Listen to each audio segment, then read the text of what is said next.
Warm welcome to all the delegates out here. And today's topic is about future of redevelopment.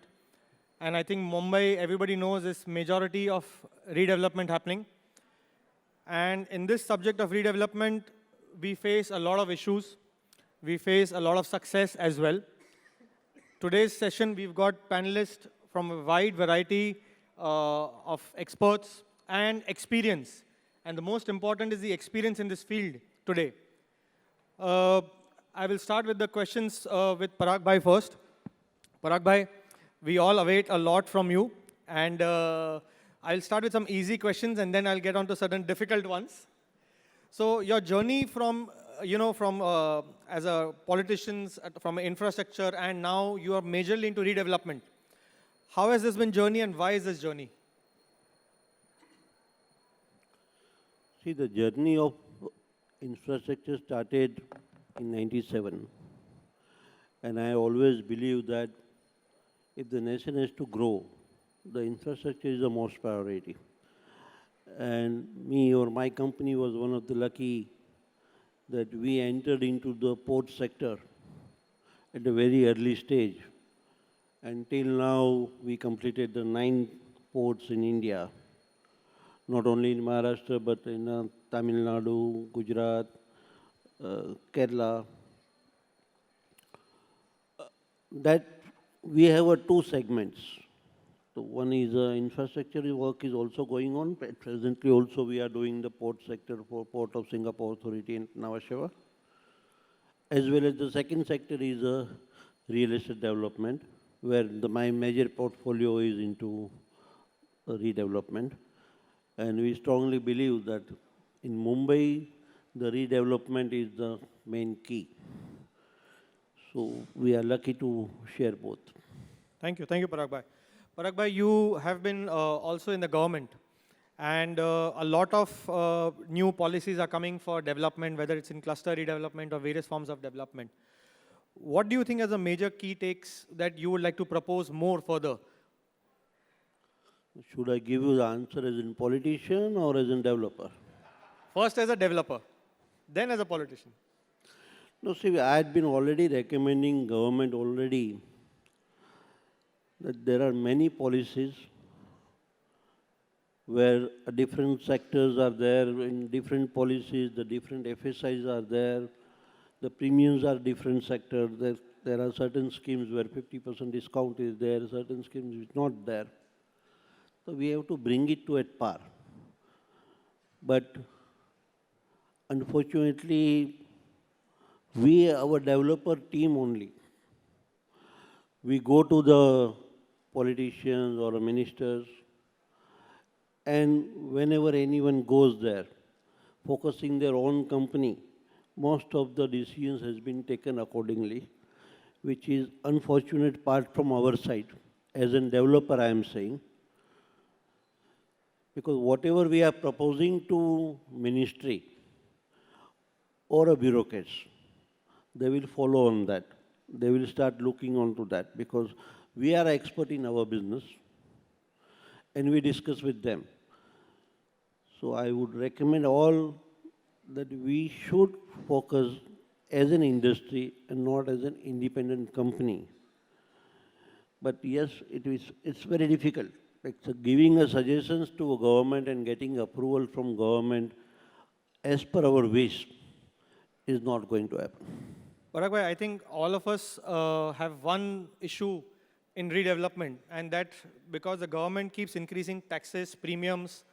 Kal ek MADA ka circular aaya ke they've increased revalidation by 20x. This is a thing which is a challenging aspect for any developer. And if we compare to a lot of the states which are neighboring to Maharashtra, who are doing good development, we are falling short because of this increase in cost. So isn't the cost, we're getting a lot of indirect, if you do more reconstruction, you're going to get a lot of indirect taxation. Why is the government focused on direct taxation? See, in a redevelopment, yes, this is a sad part that there is a duplication of GST. But unfortunately, the major redevelopment projects are in Maharashtra only. So whenever the GST panel sits, From a Maharashtra, the minister, whoever was recommended, like that, Devendra Fadnavis ji is a chairperson over there. But he is also having the same complaint because the other states, they are not facing this redevelopment thing, barring few cities. There is support from, because the GST is a national forum, so support from a national forum is not coming. But yes, definitely that is under a proposal given that because of the duplication of GST, the cost is going up. FSI, to see we ourselves, we developers, we only boom always, that the real estate is booming, this, that, and which the people, those who are sitting in Mantralaya, they are also listening. So they are thinking, or they are saying that the developer is always a milking cow. So that part will definitely be there. We have no solution for that now. I think at the end of the session, I'll ask you one more question on this. But keeping the GST after a few rounds, Dhawal, I would like to come to you now. And a lot of the crowd has a lot of questions for you, but I have kept only a few for you right now. You know, the major issues in redevelopment starts with the title of the property and the majority-minority issues of the redevelopment people.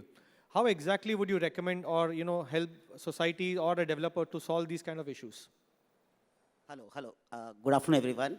Namaste, Milind bhai. So, like any other redevelopment, the title issues will be common across whether we are doing a routine development or we are doing a redevelopment project per se. And especially, I think we are talking in context of a cooperative society redevelopment. But over a period of last few years, with the super legislations we have, like deemed conveyance and RERA, at least the issue of title more or less, so far as the cooperative societies are concerned, seems to getting resolved. Which, like, you know, prior to say 5 to 10 years back, हम बहुत देखते थे कि society के पास title होता ही नहीं था. तो कोई भी सोसाइटी को रीडेवलपमेंट में जाना है तो फर्स्ट क्वेश्चन ये रहता था कि भाई सोसाइटी के पास टाइटल नहीं है, पुराने डेवलपर नहीं है, पुराने लैंड ओनर नहीं है. But with the advent of the deemed conveyance, I think this is one of the most, like, you know, I will say a very striking legislation so far as the deemed conveyance part is concerned, which has opened up the redevelopment in its entirety. Is it effective? It's very effective in a time-bound manner, and even when, like, you know, deemed conveyance processes are being followed and adjudicated by the authority, when it goes to judiciary also, the judiciaries are very supportive with regard to any deemed conveyance, like, you know, matters which we have seen. So because of that, the title issues on a redevelopment project are now by and large, like, you know, coming to a resolution. Great. So one more thing, you know, what happens is in most society redevelopment, society is also a co-promoter, right? Yes. And but whenever the developer defaults on a construction, RERA as an authority would actually want to ignore the society as a co-promoter at that time, and then take the 51% consent of the new buyers itself.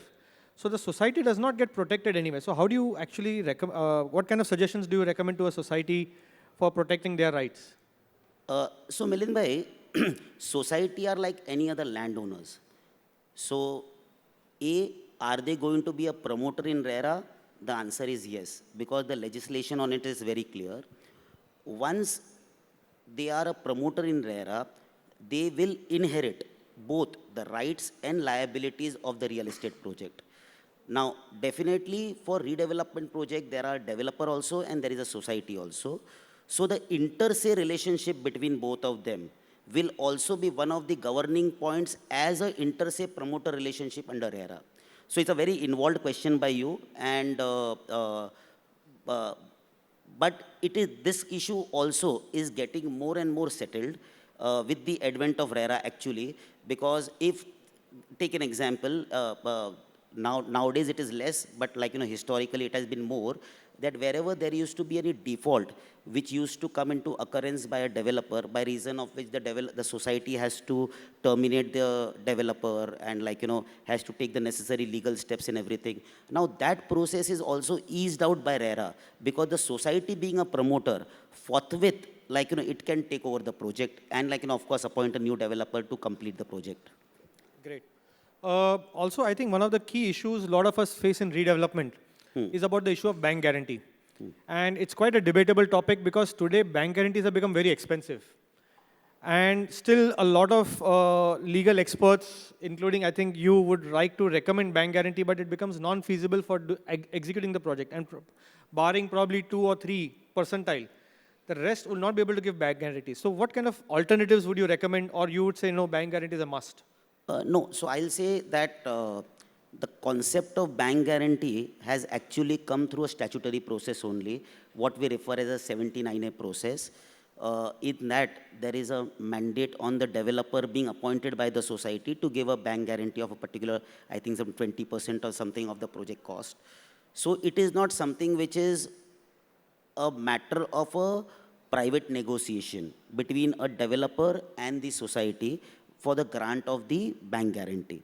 Now, we take an instance where, assuming if the government was to relax this particular condition and had to, like, leave it between 2 private parties to negotiate okay, what will be the best protective interest between the society and the developer, that also could be done. But today, as it stands, it's a mandatory process under 79A itself. So therefore, that cannot be taken out. But 79A is merely a guideline, right? It is a guideline, but having a statutory force. So if you'll see the 79A, there are certain parts of the 79A process which are being construed more of, like, advisory in nature, but there are certain parts of 79A process which is construed as a mandatory process.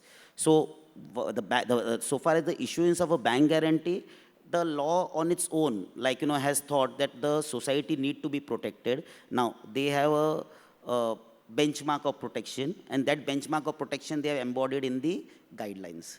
Okay. But of course, suppose if Parag Bhai is able to convince the government to relax that particular condition, then it can be a matter of a private negotiation between the society and the developer, that if not bank guarantee, then how the interest of the society can be protected. So that actually leaves a lot of conundrum out here. Ke bhai, bank guarantee becomes compulsory as to what you are trying to say. At present, it is compulsory. That is law. Okay. At present, it is compulsory.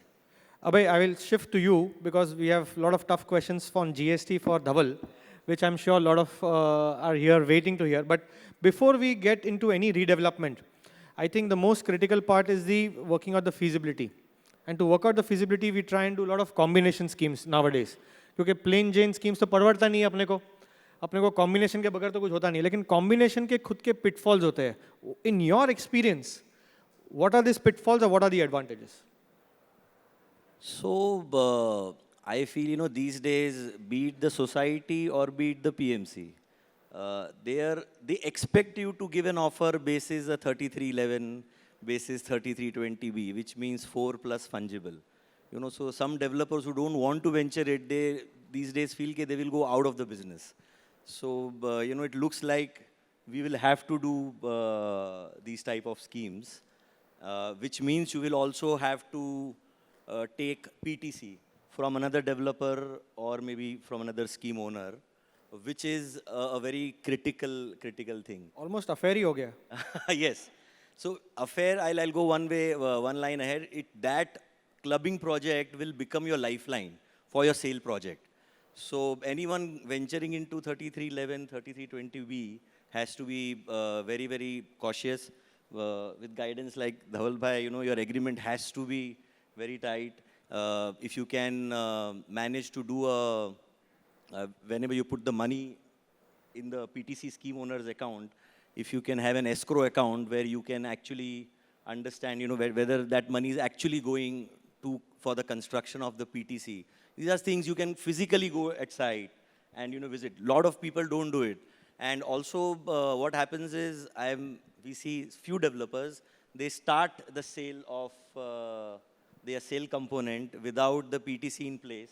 So I would strongly recommend, unless until your PTC plot is vacant and your clubbing scheme is done, I don't think so you should start a 3311 scheme. Yeah, because what happens is, at times, say your project might need, say, only 1,000 square meters, and you've tied up with a person who's got 10,000 square meters. Unless he finishes his 10,000, you're not getting your 1,000. In fact, if you have a larger component of PTC, please have your own PTC scheme yourself. That's the safest bet to take it. So I also know that you do a lot of SRA and you do yourself PTC. So what do you think is the future for developers to get into PTC schemes or SRA schemes per se? I mean, I'm trying to increase the competition, but still. No, SRA is a big goal. I genuinely feel, SRA has a good future. A lot of policies, the processes in SRA are now clearer. Be it the developer, be it the tenant, they know the processes. The eligibility is much more clearer. In fact, since we were talking redevelopment, most of the redevelopment projects, maximum time goes into negotiation with respect to area, with respect to corpus, with respect to your development agreement. Sometimes development agreement may take ages and years, but in case of SRA, your agreement, your rent, your corpus is pretty much standard. So at least on that front, you can, it's actually better proposition than any other development. There are much more relaxations in SRA as far as approvals are concerned. I think every SRA developer tells me this. Navin, I would like to know, you have been doing a lot of redevelopment and you've been doing a lot of marquee projects. Yeah. Do you think the scope of these combination schemes, or you would, when these kind of projects come to you, what do you look into them? So, personally, we stay away as a combination scheme unless and until the size of the plot is big enough, because we think if you do a good product, if you do a good building, you can still get the value. And unless and until the size is, let's say, 3,000, 4,000 meters, because once you do it in a very small plot, and then you try to do a 4 FSI, you actually compromise on the design, you compromise on the quality, and eventually actually we sell it because the market is doing good. You sell it before it's constructed, but once it's constructed, it cannot be luxury. And we basically focus on redevelopment luxury sector. So just because the location is luxury, the product may not necessarily be luxury if you're in, when you do combination scheme. Or what if the society still insists? I would not do it. I mean, as simple as that. So we have a very stark contrast of somebody who wants to profess clubbing, somebody who doesn't want to profess clubbing, but that's an independent choice, and it's always a choice depending on various parameters. Dhawal, coming back to you, there is a lot of ambiguity, or not ambiguity, I would say now, that there is a GST applicable on the members component or the tenant component. First question is, who is liable to pay the GST? Correct. So, Milind bhai, I'm not a tax expert, but with the experience and with the nature of transaction I've done, I have a limited knowledge, but still I'll share that knowledge what I have. So on any redevelopment work, there are 2 forms of GST which seems to be applicable. Especially again, I'm talking in context of a cooperative society redevelopment. One, when the society is granting development rights unto a developer, so there is a GST applicability on that transaction of a grant of development rights. However, since these particular projects are by and large of a residential nature, so it is charged back-ended at the time when the project gets completed, and if the project, whenever the project receives an occupation certificate, at that point of time, whatever the unsold inventories are there, on that there will be a GST applicable, a GST payable, but the incidence of GST is on the grant of development rights. So that is point 1. Secondly, when the developer is housing the members, so that is a separate contract, which we say as PAAA, or even if there is no contract, but the underlying transaction is that the members are getting reaccommodated. The members, when they are getting reaccommodated, there are 3 elements or composition of the area to be given to the member. 1, what that member is presently in occupation. Second, what that member is statutorily entitled as increment. And third is what is commercially agreed to be given as an incentive. So these are 3 baskets of entitlement which are generally offered by the developer, of which on the existing area plus the statutory entitlement, what I have seen and like, okay, people doing is on that there is a GST applicable, but the quantum is on the construction cost of that.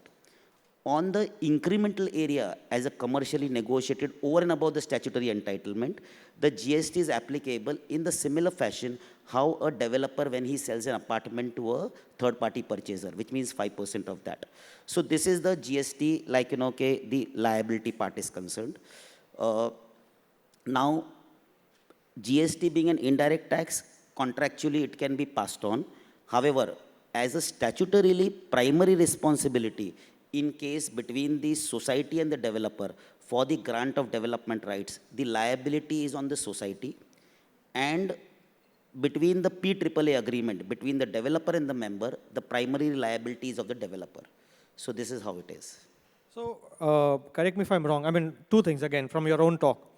You said on the members area, when you give it back to them, the GST is on construction area. But is the department of this view or the department is of a different view? No, so I'll tell you, not only department, actually there is a difference of opinion even amongst the developers community. Like, I will work a lot with all three of them. But while working with Abhay Bhai, now Abhay Bhai has a view that on the entire area, the GST is as per the market value. However, there are developers who have taken a different view as what I stated. And somewhere I feel that the view I have expressed is a plausible view, because what they are already entitled to as occupying and statutorily, there the developer is providing nothing but a construction service. So on the construction service, it is like, okay, as per the cost of construction, it will be, I think, 18% or something. And on the balance will be like any other allottee, how a developer gives it. So, you are saying that this will be applicable even to tenanted properties and SRA projects? Yes. So, of course, there are certain exemptions and categories, but like, otherwise the same principle is applicable across. Now, like you mentioned about Abhay, and when I was talking to him, he was mentioning that, we factor it in the cost itself. And that's the best way to do redevelopment projects. But this liability comes, yeah, sorry. Otherwise, you don't do it. There is ambiguity in a statutory tax matter. So it is always better to take the higher one. And if you feel you're not being able to do the project, don't do it. So and Milind Bhai, when it is like, something, a view for or against revenue, so therefore you have to always go by a thumb rule for the revenue, because revenue knows the mechanism, like, department, like, and generally their view will prevail always. So one more question to you, Dhawal. I mean, in case, like, if in case of Abhay is very clear and he pays it on time and there's no problem. But a lot of us in the major chunk thinks that in terms of redevelopment projects or slum projects or tenanted projects, GST should not have been made applicable. Even if made applicable, it should have been in the construction area. And if it is liable to be paid by the member or the tenant who's getting the flat, and even if you've committed it, normally you wait for certain time, sometimes 2 or 3 years for the department to send you a notice. And by that time, the company which was doing the redevelopment is like an SPV. All the partners have gone away. Then who pays? I mean, ultimately the member has to pay. So how do you ensure these contracts when you're contracting between PAAA and the developer? So in last 2-3 years, generally, suppose whilst representing to the society, one of the thing which I suggest is that prior to the developer handing over premises to his prospective purchaser, if there is any such liability, then that should be discharged. Okay. Parag Bhai, this has been a constant problem for redevelopment industry in Mumbai, like you just mentioned some time ago. Okay, the GST being a central act, they're not able to understand how the redevelopment works. Projects such as slum or redevelopment of tenanted properties actually could have been categorized as affordable housing, very simply. And then the GST is just 1%. But still the government does not feel, or maybe the Bombay or the Maharashtra politics is not able to impress upon technically that GST and redevelopment projects should be taken on par with affordable projects. So why is that still missing for so many years? See, unfortunately, the definition of affordable projects, the general view is that below certain price, Yes. which is an affordable project. And in Mumbai, in suburbs or in a city, actually speaking, there is no projects which comes under the affordable sector. Very true. So the government view is same. Okay, they are going to charge, okay, this is not affordable. But yes, I agree with you that there are certain factors, like say in 33.9, you do a PTC. You hand it over to MADA. The product goes to MADA, but the liability is on a developer. I was been hearing the last 2-3 forums over here, and the dignitaries were saying about the greed. We should not be a greed, but in a redevelopment, it's a reverse way. There is a greed of a society members. And every society, like wherever the 30 members or 40 members are there, कोई 4 तो अनाड़ी मिलने ही वाले हैं. वो नहीं सुनने वाले, नहीं वो समझने वाले. The balance 15 will follow that 4 कि पहले वो पागलपन कर रहा है, पर अपना भी फायदा हो रहा है. और वो फायदे के पीछे, and the developers become so desperate. Like in my company also, like certain times, like we feel like we lost some of the projects. We didn't want. But after that we realized that अच्छा हुआ भाई हम नहीं जीते. Like the type of things the developers are offering. So that this industry, say your question, what you have been asking to Dhawal bhai, like I was been hearing, I am under the impression that this is the forum for the developers, but your questions was on behalf of the society members. Yes. And it was not for the, it was not for the developers actually. But the grade of the society is, say, over a period of time, still maybe next 2 or 3 years time, already the people have started understanding. Like I being a MLA of my area, every day there is a one complaint of XYZ developer that he's not been able to complete the project, he's not been able to hand over the project. And when we go into the detail, the society members and the developers agreement is so weak. If you really want to give justice also, how do you give justice? Because the agreement is on both sides.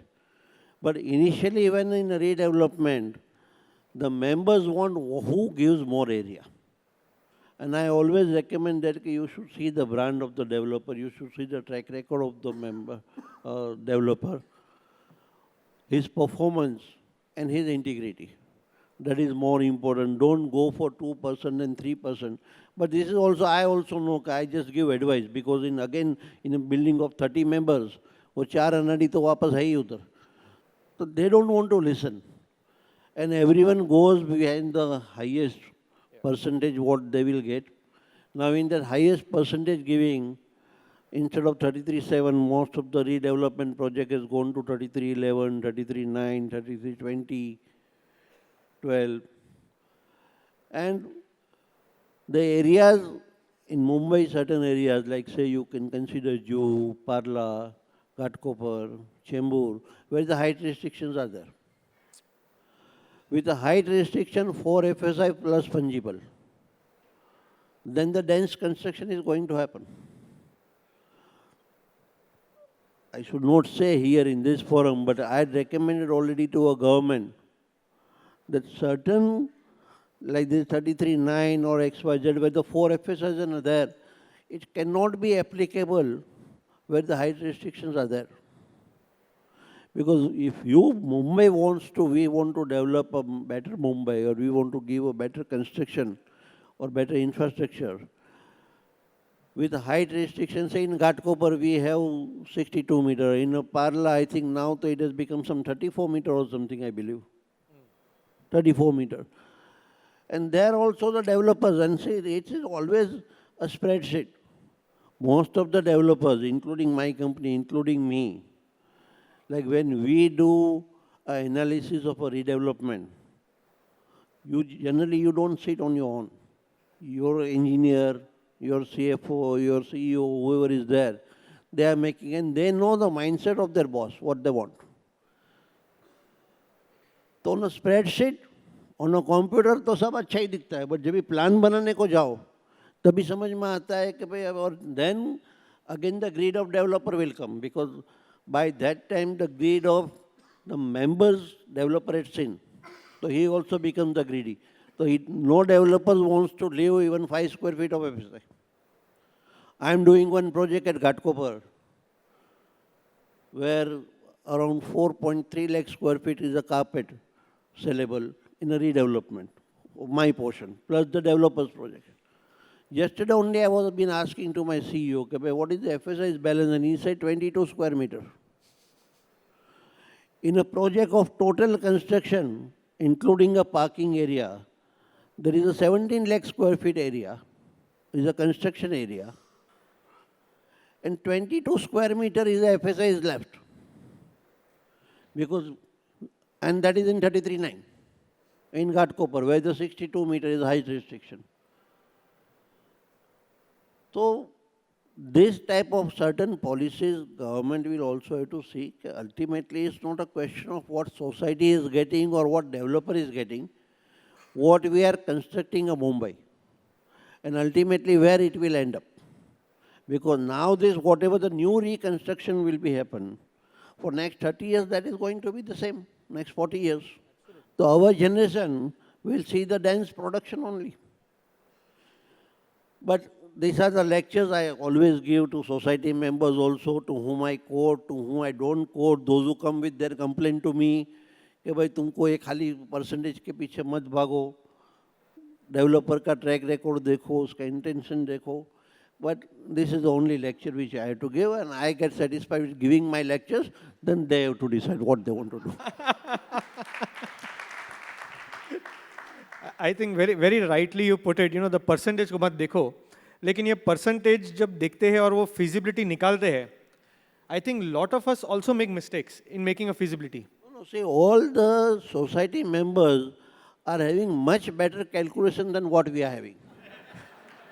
आप जब भी उनको offer दो, उसके पहले वो आपको 50 कायदा सिखाएगा कि वो अपनी 33.9 में लेके जाओ, 33.11 में लेके जाओ, ये क्लबिंग करो, ये स्कीम को इसमें करो, वो सब society member. And unfortunately now this PMC culture. The PMC, whoever been appointed by the society, he has to prove his job. He is a good man. He has given more to the society. उसको भी spreadsheet बना के दे देना है कि आपको इतना मिलेगा. And there are many societies, and in a redevelopment, the fact of the life is that today also, almost 20-25% projects doesn't get complete. ना वो रेंट दे सकता है बाद में, क्योंकि गलती डेवलपर ने काम लेने के टाइम कर लिया. But ultimately the sufferer has become the society members also. They have vacated the flat. I think somewhere a lot of us make mistakes, and GST has been a big factor in our own calculations. Navin, I want to know, you know, if you have to commit paying GST on behalf of society, and as Dhawal said that before occupation you have to discharge those duties, how feasible are your projects, or which kind of projects would you take or not take, and which areas? Then? So we, like Abhay said, we also factor that in day one. And if it works, we move forward. I mean, you are aware of 2-3 societies where you and I, we are very clear if the numbers work, they work. If they don't, there's no reason of pushing yourself. We get members spoiling our weekends, trying to explain us, do 33.9, do this, do that. But eventually, these numbers are on Excel sheets. Eventually, you need to deliver this. You need to complete this. And one most important thing that we are today entering in these projects when the markets are high. We kind of forget that, you know, there will be a cycle. And in redevelopment, you expect to enter with minimum working capital, and you expect the sales to take care. One cycle you get of something where things are a little slow, and you will get stuck. The other thing which I've realized is that people think whether it's 33.7, 33.9, 33.11, price is the same. They don't discount the price when the FSI volume goes up. So if they think that at 33.7 they're able to sell at 60,000, even in 33.11 they think it'll sell at 60,000. That's not the case. The buyer is smart. Buyer understands now. As Parag Bhai said, the society understands. Even the buyer understands. What's the density? What is the car park? How many people are going to stay? Am I going to have a puzzle car park? All of these people have seen in their last 10 years of buildings which have come up. People want simple car park, and given the height restriction, given the open space deficiencies, and all those other elements which we all are aware, it becomes unviable. So, I don't think so. Society is fooling you. You are fooling yourself by thinking that something will come your way and things will work out. So if it works, please do it. If it doesn't, there is enough and more to do, I feel. It will come your way. Great. Dhawal, I'm going to ask you one more question on GST, and I've been told not to ask this question. But, like Navin just mentioned about, we don't want to fool ourselves. And what we realize that the GST department, or earlier service tax department, thinks that even BMC premiums are applicable to GST. Would you like to throw some light on it? Because that is something we miss, all of us, in our costing. And that is a huge chunk, because 1/3 of our cost is premiums today in Bombay. 6,000 to 9,000 rupees of per square feet is our premium cost. And if the department takes such a view, and then penalties and all that has to be focused upon, your compounding cost, if becomes payable, if may not, may be a different thing. If becomes payable, your profits are zero. So some light you would like to throw from a technical perspective. So Milind bhai, actually, the matter will be duly adjudicated in due course about the premiums which are getting paid and the GST applicability on that. But at least, to all the people with whom I interact and the developers and the clients, I do tell them to factor in that. Because in last, I think 6 months, at least, I would have seen many instances with respect to many of our clients and even friends and everyone, where the corporation has started, demanding GST on the premiums. So therefore, there will be, this particular cost is there. I think I tell everyone that we should factor in that particular cost. If, God willing, if as and how the matter progresses and some challenges happen in high courts and Supreme Courts and everywhere, and if there is some finality to that, but otherwise we have to factor in that as a cost today for sure. One last question to all the panelists. I think I was just conversing with someone here, and Hyderabad as a sister city has unlimited FSI, has just a tax, the cost, there is no cost of FSI when they give you the unlimited FSI. And the approximate cost of all the approvals is probably 150, 200 rupees a square feet. Abhay, what is one biggest challenge in the future of redevelopment? Each one of you, I would like to know one future challenge and what kind of suggestion would you like to give? I think after this panel, GST is the biggest issue. I don't see any other. Yeah, but the same things, basically, what we've all discussed here. We should not get greedy. Just because someone is giving an X percentage doesn't mean we will give that X percentage. So we should focus and we should understand what we can deliver at what cost and what margins we want to work at. As simple as that. Parag bhai, kaise cost kam kare? See, as far as this GST on the BMC cost, on the premium cost, my recommendation that none of the developers should pay. Because actually the BMC is not giving you a service. The GST is always applicable on the service given by one person to a second person. The BMC is not giving you any service. They are selling the FSI. The premium FSI, whatever we are purchasing, we are actually purchasing the FSI. But yes, they started demanding this money. And I heard that some 2-3 developers got the letters from a GST department. So then the industry will collapse. So that Dhawal bhai ko dhanda milega wapas. Wapas sab log, everyone has to go to a Supreme Court. Parag bhai, aap government mein wo kuch to cost kam karao hamara. Definitely we are looking after that. But see, the GST is a dream project of Modi ji. The fact of the life is that कि भाई GST का अपने पास हर महीना data collection आता है. It has started with some 1 lakh crore to now it has reached to 1,60,000 crore or 1,70,000 crore rupees a year. So that has become the benchmark. No officers are having guts to reduce the cost of the GST. But the industry has to fight with that. These are the services which we are being forced to pay. BMC का आज जो समझो पर square feet आप यहाँ पे भी हिसाब लगाओ तो 3,000 रुपया 4,000 रुपया से लेके 15,000 रुपया पर स्क्वायर फीट तक we are paying the premium which has been norms finalized by BMC, which we don't want the service from them. And actually they are not giving service to us.